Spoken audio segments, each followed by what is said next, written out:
ಸಾಮಾಜಿಕ ಜಾಲತಾಣಗಳಲ್ಲಿ ತೇಜೋವಧೆ ಮಾಡಿದ ಹಿನ್ನೆಲೆಯಲ್ಲಿ ಕಾಂಗ್ರೆಸ್ ವಕ್ತಾರ ಸುನಿಲ್ ಬಜಿಲಕೇರಿ ವಿರುದ್ಧ ಮಂಗಳೂರಿನ ಮಂಗಳ ಆಸ್ಪತ್ರೆ 2020 ಸೆಪ್ಟೆಂಬರ್ 26ರಂದು ಮಾನನಷ್ಟ ಮೊಕದ್ದಮೆ ದಾಖಲಿಸಿತ್ತು.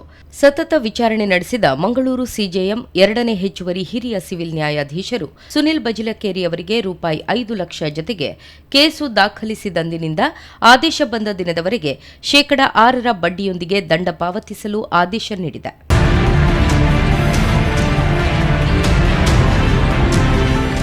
2020 ಸೆಪ್ಟೆಂಬರ್ 1ರಂದು ಕೋವಿಡ್ ಚಿಕಿತ್ಸೆಗಾಗಿ ಬಂದಿದ್ದ ವ್ಯಕ್ತಿಗೆ ಚಿಕಿತ್ಸೆ ನೀಡಿದ ಮಂಗಳ ಆಸ್ಪತ್ರೆ ಬಿಲ್ ಮೊತ್ತದಲ್ಲಿ ರಿಯಾಯಿತಿಯನ್ನು ನೀಡಿತ್ತು ಹಾಗೂ ಮೆಡಿಕ್ಲೈಮ್ನಲ್ಲಿ ₹1 ಲಕ್ಷ ಭರಿಸಿ 60,000 ಪಾವತಿಸುವಂತೆ ತಿಳಿಸಿತ್ತು. ಇಷ್ಟಾಗಿಯೂ 2020 ಸೆಪ್ಟೆಂಬರ್ 13ರಿಂದ ಸುನಿಲ್ ಬಜಿಲಕೇರಿ ಅವರು ಸತತವಾಗಿ ಸಾಮಾಜಿಕ ಜಾಲತಾಣವಾದ ಫೇಸ್ಬುಕ್ನಲ್ಲಿ ಮಂಗಳ ಆಸ್ಪತ್ರೆ ವಿರುದ್ಧ ಪೋಸ್ಟ್ಗಳನ್ನು ಹಾಕಿ ಮಾನಹಾನಿ ಮಾಡಿದ್ರು. 2020 ಸೆಪ್ಟೆಂಬರ್ 26ರಂದು ಮಂಗಳ ಆಸ್ಪತ್ರೆ ವತಿಯಿಂದ ಸುನಿಲ್ ಬಜಿಲಕೇರಿ ವಿರುದ್ಧ ಮಾನನಷ್ಟ ಮೊಕದ್ದಮೆ ದಾಖಲಿಸಲಾಗಿತ್ತು.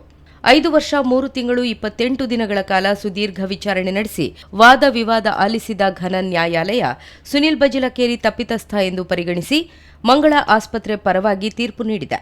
ಸುನಿಲ್ ಬಜಿಲಕೇರಿ ಅವರು ಮಂಗಳ ಆಸ್ಪತ್ರೆ ವಿರುದ್ಧ ಮಾನಹಾನಿ ಗೈದಿರುವುದನ್ನು ಪರಿಶೀಲಿಸಿದ ನ್ಯಾಯಾಲಯ 2026 ಜನವರಿ 22ರಂದು ಆದೇಶ ಸಂಖ್ಯೆ 147/2020 ಅನ್ವಯ ₹5 ಲಕ್ಷ ಜತೆಗೆ ಕೇಸು ದಾಖಲಿಸಿದಂದಿನಿಂದ ಆದೇಶ ಬಂದ ದಿನದವರೆಗೆ ಶೇಕಡಾ 6 ಬಡ್ಡಿಯೊಂದಿಗೆ ದಂಡ ಪಾವತಿಸಲು ಆದೇಶವನ್ನು ನೀಡಿದೆ.